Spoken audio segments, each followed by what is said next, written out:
This segment is brought to you by Alford and Associates for all of your insurance needs.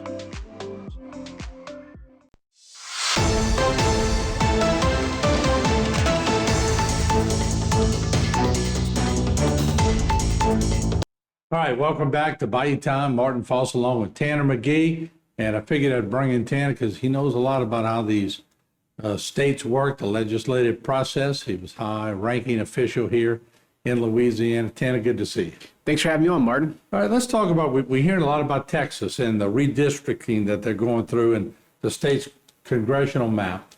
And got me thinking, we're not here yet, but it's slowly going to get here sooner than later. So your thoughts on that? It is sort of here. Our 2024 map is still before the Supreme Court, actually. That's true, yeah. So it's not here in the way that Texas is here, but we have our own issues that we still haven't resolved from 2024 and 2022 maps. They're kind of both hanging up the Supreme Court. They've actually, I think this week, asked for more briefs that the Supreme Court calls a brief, which is basically asking the attorneys to come and show them more arguments about why either side is right. Yeah. But what you're seeing is obviously I think it's more of where before it was always political, but it was sort of behind the scenes political. I think you're seeing with Texas the political nature of redistricting being brought out into the public. Mm-hmm. Let me ask you this. How would that Texas and Louisiana, very different, but have a lot of similarities too. How would it change Louisiana politics if the same scenario were taking place in Louisiana? Yeah, I think the thing that keeps us from right now not being like Texas is that we just don't have that many congressmen. We only have 6, and our population is not growing, so it's hard to find a margin. I mean, if basically I said go back and try and get us some more Republican seats, we'd be really hard pressed because we only have maybe 2 to play with. We have 2 Democrat congressmen and 4 Republicans. So the prior map, the 2022 map, had 5 Republicans and 1 Democrat. So it'd be hard for us to do more than a margin of 1. Texas is so huge and they have such huge bases of population that they can kind of draw things a little bit more freely than we can. You look at probably their big centers, like San Antonio, huge Democrat stronghold, Austin, and how you draw those lines and how you push certain segments of populations from one side to the other has a huge impact on the map. As a speaker pro temp, former speaker pro temp, as a former person who was doing a lot of legislative process and intermingling with everyone else, how does that affect the legislative process when this is hanging over your head? It is the most stressed, most difficult process you ever do. In Louisiana, the last couple of times we've done a special session for that exact purpose, to do redistricting in a special session. That way we didn't have the general business being intermingled because you'll never see anything like it. It is the most craziest thing. And look, you have people, by the time it's over with, who are deeply upset. Nobody leaves that thing happy because the reality is that you have to change the border somewhat, and everybody feels like nobody wants to give anything up. And I had congressmen call me on my cell phone to talk about a specific neighborhood in Terrebonne Parish wanting to be in his district versus a congressional, one of his congressmen. I mean, look, as a congressman, you're representing, I think, roughly 1 million people, and you're calling to get a specific neighborhood in your district, and you're upset if the other congressman gets that specific neighborhood. I mean, I had those phone calls. So we're down to neighborhoods. Down to neighborhoods. Knowing exactly who lived in the neighborhoods, knowing exactly out of 1 million people wanting that neighborhood in his district. Could that be because there's a big donor in that neighborhood? That is definitely the reason why. They didn't say that. But I mean, I'm not stupid. I know exactly who lives in that neighborhood and why they wanted it. And you have that, and you have, you see if we're being honest with everybody, North Louisiana has continued to lose population, and South Louisiana has continued to grow population or stay stagnant.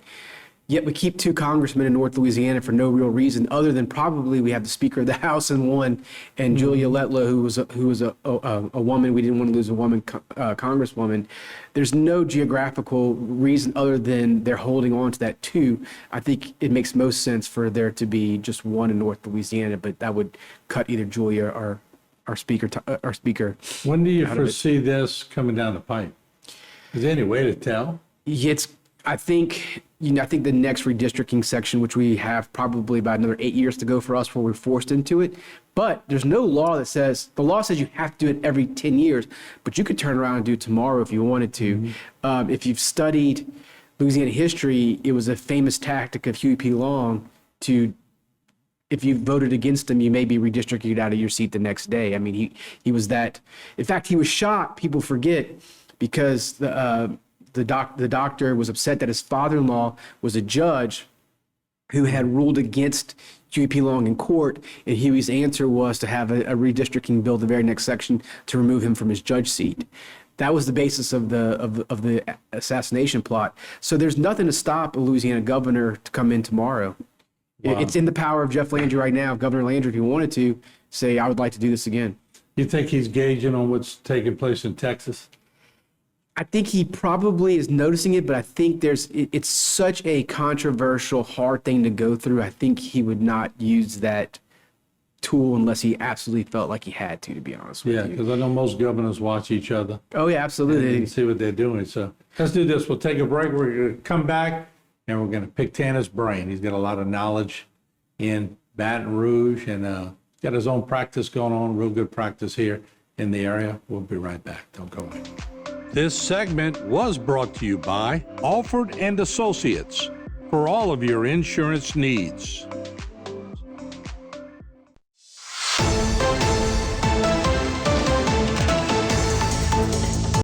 All right, we're back with Tanner McGee, and of course, he knows Baton Rouge, knows where all the hallways are and the bathrooms are and everything. He's been around Baton Rouge for quite some time, and of course, we've been seeing the state congressional map situation in Texas. And I said, well, we got to at least start talking about it here because it's interesting and got to sort of get ahead of the ball here. Now, let me ask, the districts, and everybody wants to rub elbows when you're elected official. We said it in the first segment. You want people in your district that, one, can raise money, that, two, very prominent, very influential. It's just human nature. It's been going on forever.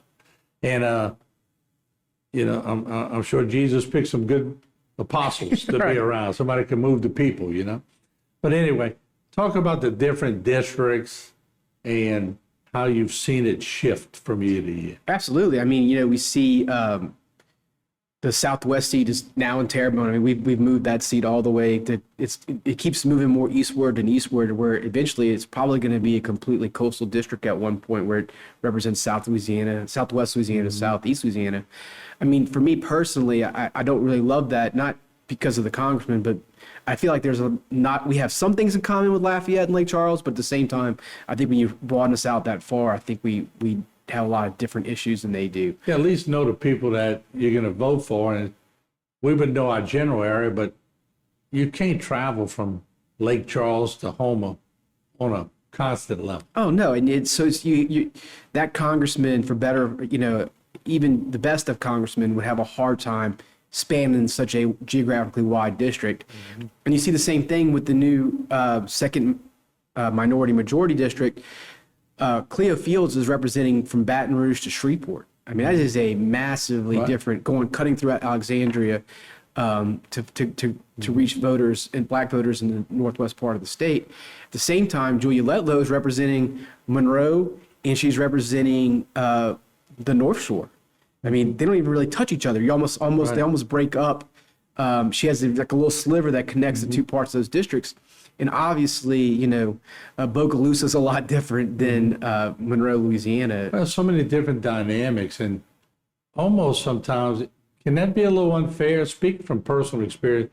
When you're in charge of a certain district, you got to know all your constituents. Absolutely. And, I tell that to the time I got into a polite argument with a famous Republican donor about this issue. A Republican in Bossier is not like a Republican in South Lafourche. They have two different versions or two different visions of what it means to be conservative. Mm-hmm. Meaning, most importantly, somebody in South Lafourche and South Terrebonne, we know the importance of the federal investment in the levee system. Mm-hmm. I don't think somebody in Bossier really understands that. No. And so I think it's a complicated thing. So you need to know what the different just not what their political stripes are, but how they see the world, what they see the role of the government is, and try and meet their demands. And look, also from a different perspective is a lot of times I notice constituents feel like they're not being heard when another part of the district is being heard. Whether that's true or not, sometimes it's absolutely not true, but when you have such a wide and diverse district, it sometimes can feel that way for them. So whether they feel like they're being represented is a much more different issue. They have the right to feel that their person listens to them and is responsive to them. You made a good point, because people in Shreveport can be ultra conservative because they don't have to build levees. People in Houma and Lafourche and Terrebonne, for that name, Morgan City, well, we have to accept federal money, so we're going to bend a little bit when it comes to being ultra conservative because we accept federal money. We know that we need FEMA, we need these agencies. We may not like them, Right. but we know that ultimately we need their participation in helping us save our lifestyle down here. Where if you start involve yourself in Bossier and Shreveport, that's all about the United States military and the air base over there. I mean, that's their whole entire focal point is military intervention, which we don't really have an air base to speak of, so we don't have that same sort of focal point that they do. It's vastly different the way the two places operate. Well, if they would let the Cajuns build air bases and all like they build those ships, of course, we have a big part of the military, Absolutely. with the naval ships and everything else, and all our great boat builders down there. So we have a large say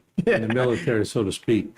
But so I know you're going to be keeping an eye on it, right? Yeah, absolutely. And look, I think it's interesting to see because you have the one thing that's really interesting about redistricting is you have a lot of constitutional principles that are coming into play legally, but you also have the Voters' Rights Act, which also has a federal law component too.